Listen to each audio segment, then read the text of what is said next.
Is to lend my support to the bill as proposed.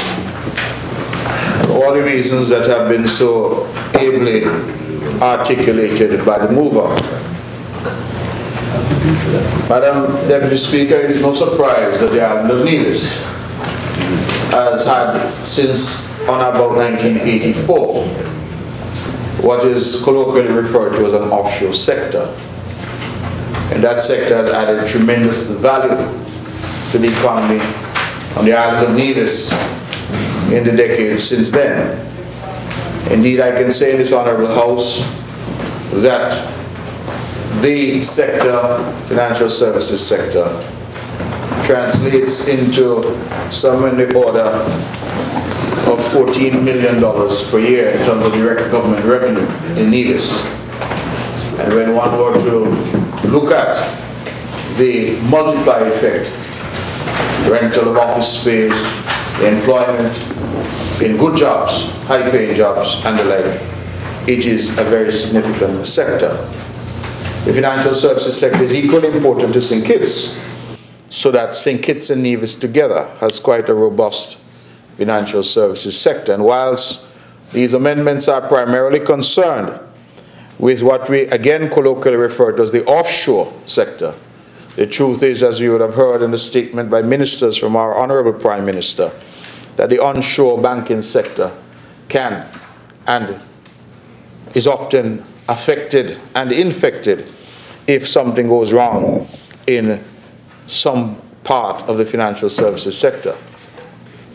I had not intended, nor it is my intent to prolong proceedings here today, because I believe all of us are clear as to why we're here and why we've had to come. I must, however, state in this House and put on record my own frustration that we are here in St. Kitts and Nevis being required, as many other countries throughout the world are being required, to grapple with these very difficult issues at a time when we feel that they are calculated in many ways to derail and retard the progress that is being made. Our country, it has to be said, has been responsive and responsible. Yes. Our country, and this government certainly, has responded to every concern in a forthright manner. We have come to the public, we have come to the Parliament, and we have said in a very forthright way what the situation is. I can recall, as I say that, the debate in this very House on FATCA, the requirements imposed by the United States. Madam Deputy Speaker, the concern that I have is that notwithstanding our response, notwithstanding the way that we have been responsive and responsible as a government, the goalposts keep changing. And we find that various groupings, and I mentioned the EU among them, because we are not to say that the EU is an international body. It is not. The EU is not the United Nations. It is not an emanation from any international organization. The EU is a bloc of countries in Europe. But because of their economic might, they keep imposing new rules and variations of those rules on smaller countries. And I want to record my own concern of this practice.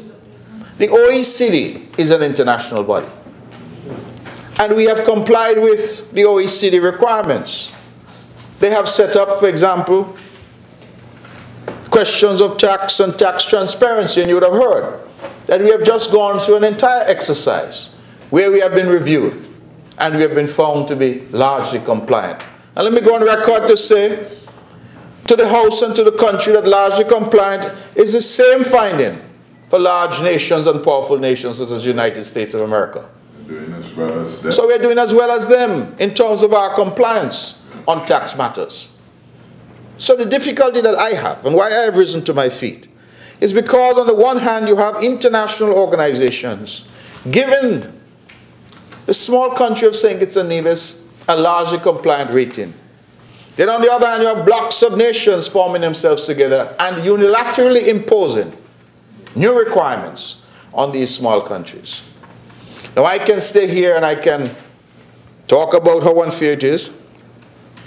We can pontificate. We can say what we will. But at the end of the day, the realities that we face are that these countries have the power to retard our development even more, Madam Deputy Speaker. We have, for example, had a phenomenon of de-risking, where banks are being delinked from the international banking community. We have a situation where some banks have lost their correspondent banking relationships. The result of that, if taken to its logical conclusion, is that our country can be marooned in terms of banking and banking facilities. What that will do, it will mean that we can't trade with the world. It will mean that our entire service industry collapses. TDC wouldn't be able to pay for goods and services. Tourists coming here may not be able to use a credit card. In effect, Madam Deputy Speaker, if these bad habits and these constant efforts by larger countries are not resisted, then small countries such as ours will be beaten back into the dark ages in terms of our development. We have pledged to the international community that we will meet the so-called SDGs, Sustainable Development Goals. We have spent large sums of money. We have participated in various efforts to ensure that our country achieves its development goals. But we cannot do so when we continually have these roadblocks placed in our way. This is yet another example of where small countries are being bullied. Yes, I use the word. Yes. Bullied by larger countries to do things in the way that they would wish them done. And I am concerned, and the point is being made, yes. Because if we were to travel through Europe, any part of Europe, United Kingdom or continental Europe, and you see the monuments, the buildings, and you ask, how were these achieved? How was this wealth achieved? And the answer will come that the very countries that they now pressure are the countries that have allowed them today to enjoy the standard of living and the status of being developed that they now enjoy. That's right. And we who are seeking to get there by our own efforts, because we're not begging them for anything, we're not asking them, we're not going cap in hand. St. Kitts and Nevis has long passed that stage. By our own efforts, by the leveraging of our own intellectual capacity, we're seeking to make our way in this world. And every time, Madam Deputy Speaker, that we make a step forward, they seek to pull us backwards. And these things have to be said. It gives me no pleasure to say them, but they have to be said. And we must go on record as saying these things, because what I see here is a conspiracy of effort by some countries to ensure that smaller countries such as ours remain poor and dependent. You cannot tell me on the one hand the international community is saying that St. Kitts and Nevis is largely compliant and therefore meeting the international standards, and then on the other you have a block of countries, not an international grouping, a block of countries who say to us that unless you do what we say, we are going to blacklist you. And when we blacklist you, the banking community internationally looks at that and they say, oh, this is a high-risk jurisdiction and we can't do business with St. Kitts and Nevis. So the gains that you would have just heard, the phenomenal gains by banks such as National Bank, the gains that we would have made in terms of citizenship by investment, all of these would now be threatened because some powerful nations who gain their power and wealth on the backs of these very countries that they now attack, that those powerful nations have said that this is how it ought to be. What are we to do? We can't mount an army. We can't and do not have the resources to mount the type of rigorous defense of ourselves. And so time and time again we must come. to demonstrate, of course, that we are responsible and responsive, but also because we recognize the practical realities that attend independence for small island states such as ours. It doesn't make me feel good, but that is our reality. And St. Kitts and Nevis, like many other countries, that even now when we should be celebrating Christ's birth and having a good time for Christmas, instead we are here in Parliament seeking to meet a deadline imposed by the EU. By the EU. And what gives the EU the power to impose a deadline on St. Kitts and Nevis, a sovereign nation? Nothing but might. The same people can't get Brexit. That is all. Nothing but might. And we must recognize that in these matters, one comes almost to the inescapable conclusion that might has become right. That might has become right. And that they care not about our capacity to meet these artificial deadlines. They care not about the damage that their changes can do to us. They care not about our development. And those points need to be made and reiterated. They need to become the mantra for small countries such as ours. Because for too often, we get the pretense, and I as the Minister of Foreign Affairs, I engage. Everybody's smiling with you. Everybody's telling you they're your friend. And they want the best for you. Then you find that punitive actions such as these are taken. St. Kitts and Nevis is not some renegade nation. We're a nation of laws. We're a nation governed by law, where there is respect for the rule of law.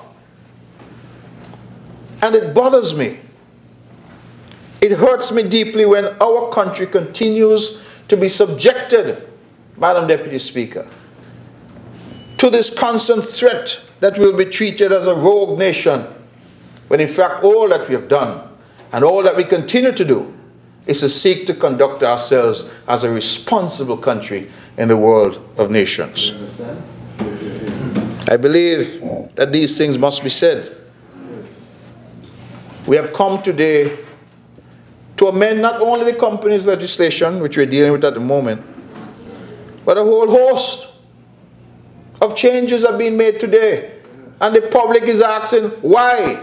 And the answer is that the European Union has imposed on us a deadline of December 31st. Yes. And if we don't do it, they have said that you'll be put on a list of non-cooperative jurisdictions. When I was much younger, I studied law. And I recall that it used to be a cardinal principle of tax law that one country was never forced to collect taxes for another. In the absence of treaty, no country had any obligation to collect the taxes owed to another country. That has been set on its head. Yes. And it appears to me now that large, powerful countries that constitute the European Union are saying to small, weaker countries, such as St. Kitts and Nevis, that you must now become our tax collectors. You must now do our bidding. Now, if, theoretically, Madam Deputy Speaker, the government of St. Kitts and Nevis, having done its own analysis, determines that a zero rate of tax is the correct approach, that they want no tax because that allows great activity in the economy, and that will allow and spur growth. A country in Western Europe, let's say France, decides that it is in their best interest to tax their citizens at 40 or 50%. Who's wrong and who's right? France, I would say, has every right. Currently, there are protests in the streets in France as a result of some tax policy introduced by President Macron. So, but France has a right. They're a sovereign nation. So if they have the right in Europe to tax their people at 40 and 50%, Why is it they're saying to us that we do not have the right to set our own tax policy in our own country? Because effectively, that is what they're saying. Effectively, they're telling us, we will set your tax policy for you. And if it is, you do not do as we require, then we subject you to odium, contempt, and ridicule in the international community. And I don't want any boy or girl, any man or woman out there listening to misunderstand me. This is what this is about. It is larger countries exercising their might to seek to prejudice small countries because they know that we are vulnerable. And they know we do not have the capacity to respond. They know that with the stroke of their pen, they can cause business to flee from St. Kitts and Nevis. They can cause our entire financial services sector to shut down. And because of that, we now have the shame, the very sad situation where tax policy, not only for St. Kitts and Nevis, but for the entire region and the world of smaller countries, is being set from Brussels. And I have a difficulty with it. Me too. It is a situation which I believe, if taken to its natural conclusion, will lead us to a point of colonialism that we have left a long time ago. Long time ago, yeah, exactly. And I believe that what I've said, I have said because I have to say. You look at a small island like Nevis. I am the Premier of Nevis. The people of Nevis have said just a year ago, we want you to lead us for the next 5 years, and we want you and your team to fashion solutions for us to make our lives better. In my very first speech to the financial services community in Nevis, I charged them, I said, can we grow the sector by 50% in this 5-year term? So while I as Premier am talking about growing the sector, somebody in Brussels You must get rid of it. is saying, no, we want you to abandon the sector. You must write it out of your law because we said that it is harmful to us. And what damage it does to you is of no consequence to us. So when we think of the size of the Nevis economy, we think of the impact that the removal of $14 million from your revenue annually is going to have. We think of the number of jobs, Yes. good paying jobs, Yes. which are likely to be lost.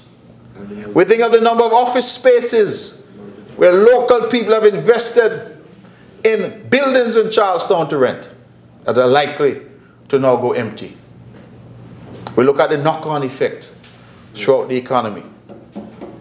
And people start to recognize the very dangerous precedent that is being set.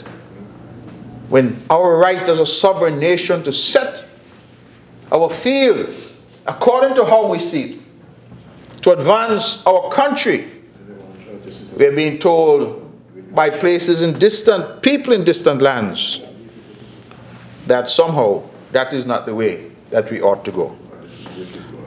Now, Madam Deputy Speaker, I would not have said a word if there was some evidence that what we're doing was somehow criminal, it was enabling criminality, terrorist financing, money laundering.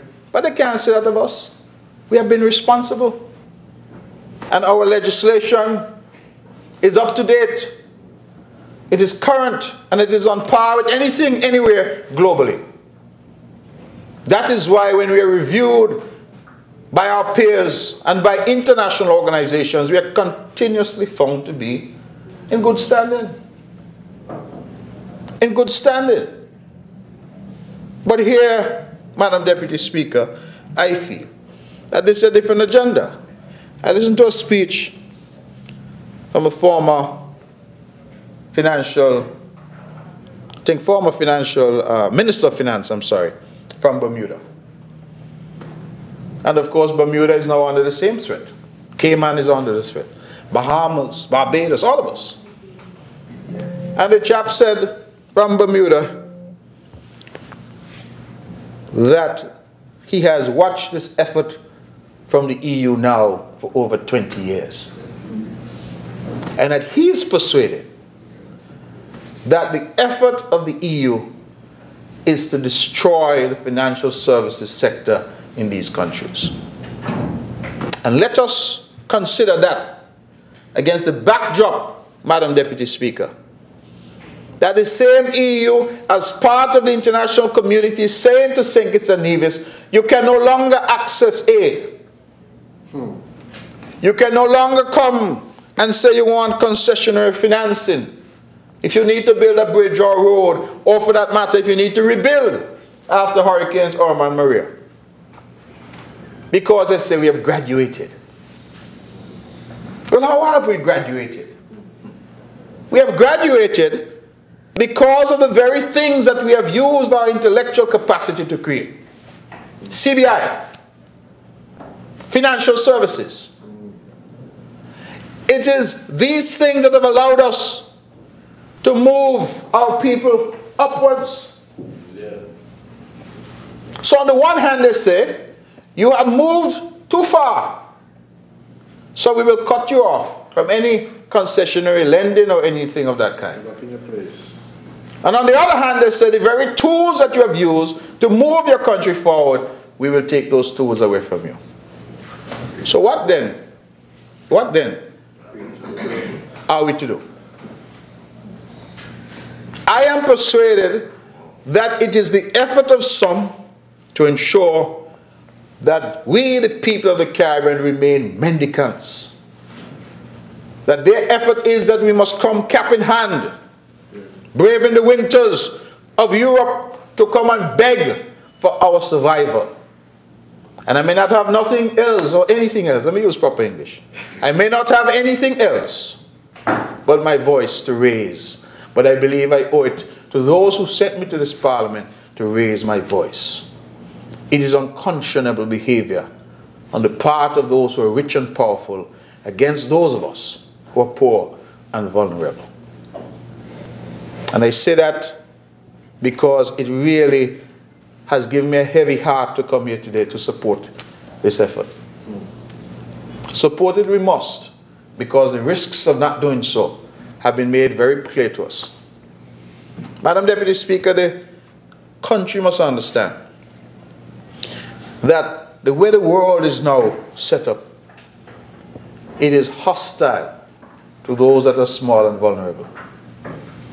I, as Minister of Foreign Affairs, have received messages from the representatives, the diplomats of powerful countries. And they have gone so far to say, you will either vote this way on a particular resolution or proposition in the United Nations, or else. In fact, in one matter we were told, if you did not vote with us, you would not be invited to a particular function with a particular leader of a particular country. That is where the world is now going. If you do not vote with us on a particular issue, or vote the way we want it, one time we got a memo say we're taking names. We are taking names. So that is telling you, you do as I say. And if you don't do as I say, and this is the result. The Europeans tend not to be so brash and bold. They tend to be a bit more subtle. But the result is the same. And black and brown people in this Caribbean, the result is the same for us. Yes.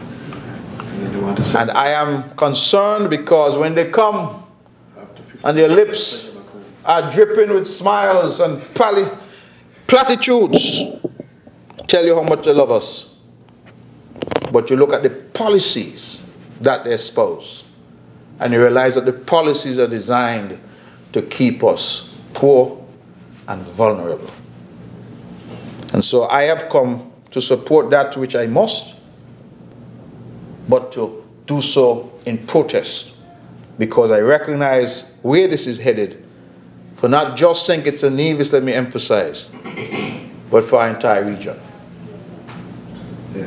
We do not know tomorrow what the EU will say. They want us to change or abolish next. And I'm laying down the warning today. It's going to come. It's going to come. A number of social and other changes that they have sought to make. I am laying down the warning today in this parliament that they will bring those very things to our doorstep. And be not surprised and do not find it far-fetched if in the fullness of time they tell you, you can't have prayer in schools. You can't say Jesus and you can't say Christmas. Do not be surprised. Because what we're seeing is a remaking of the world in their image. And the rest of us are told to comply or else. Perhaps in the old days, if you didn't comply, they invaded you with an army. Today, they don't need to do that. They don't need to do that. Because with the stroke of the pen, they could starve you to death. The stroke of a pen. And I believe that we, in this region, in this country and in this region, we have to understand that these are the dynamics. And we must start to speak with one voice, that it cannot be right.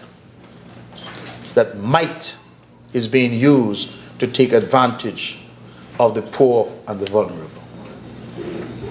Madam Deputy Speaker, I did say I did not wish to detain, but I thought I had to go on record, and I hope that Hansard will recall that I said what I said today.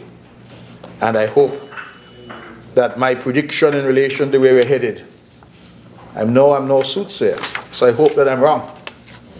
But I see it coming. I see it coming. And I am truly and deeply concerned as to where we're headed with this type of approach that we're seeing. As I say, not from an international community, not from any sanctioned international body. Because if it's an international body like the OECD, at least we can sit at the table.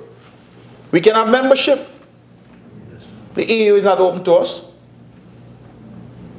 The EU is not open to us. So we're not even in the room when the rules are being made.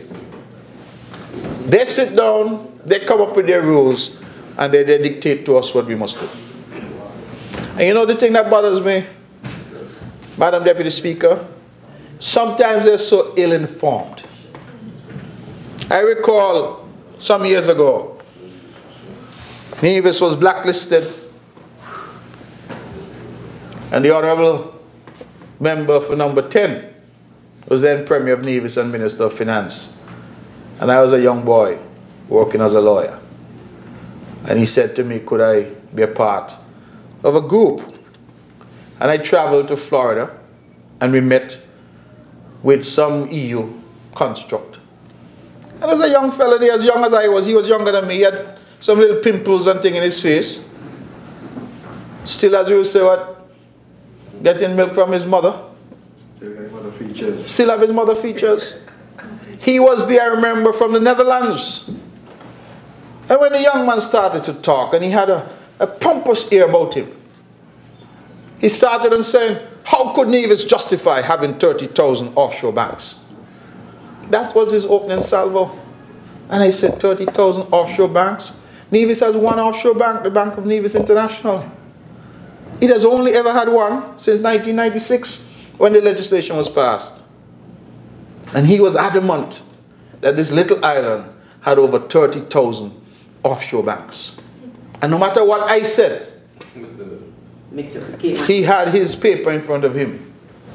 And that sometimes is what is being done. Today we're being told by the EU in relation to this very matter that the International Business Cooperation Ordinance in Nevis and the Limited Liability Company Ordinance, that they are subsets of the Companies Act in St. Kitts. That belies an utter misunderstanding of the constitutional and legislative construct of our country. But yet we now have to deal with their ignorance. I say that to say this. They have not even taken the time to ascertain what the correct position is. And on the basis of their misinformed view, they're saying to decent countries, seeking to do the responsible thing in the world, that they must respond in a particular way, or else. That's the part that really irks me, or else. Because they know that with the legislative pen, they could wipe out our economies. And so, I rise to lend my support, to be sure, but I do so with a heavy heart. And I issue, as I sit, the warning that the EU is not going to stop here. And I have to, when I go back to Nevis, seek to meet with the service providers in Nevis, because they need to prepare themselves. And those in the financial services sector in the country have to prepare themselves. Because this is what is happening. And they continue to label activities in a way that they wish to label them in order for them to attack and to go after us. Madam Deputy Speaker, there are countries in Europe, you know, Liechtenstein, Switzerland, Malta. They have financial services sectors. But the level, Isle of Man, Jersey, Guernsey, the UK itself, City of London, one of the wealthiest cities, one of the dominant money centers in the world. But you see, those countries collectively have might. They have economic clout. So what is easier for the EU to do? Go after the City of London or the City of Bastia? We must consider these things, reflect on them, and understand that governance in these times and in this type of climate is not easy. Because even governments that are well-intentioned and are seeking to do the very best that they can for their populace are subjected to these man-made disasters. See not now, Urban Maria. This is EU. Man-made disasters being visited upon us. And why are they doing it? Because they can. I want to know how much money the EU countries are going to gain from destroying the financial services sector in Little Nevis. How much money? It won't make a difference to them. They just destroy it. But they have the power to do it, and so they decide that they will do it. Madam Deputy Speaker, I support the legislation. I wish it safe passage, but I do so, as I said, with a heavy heart. May it please you.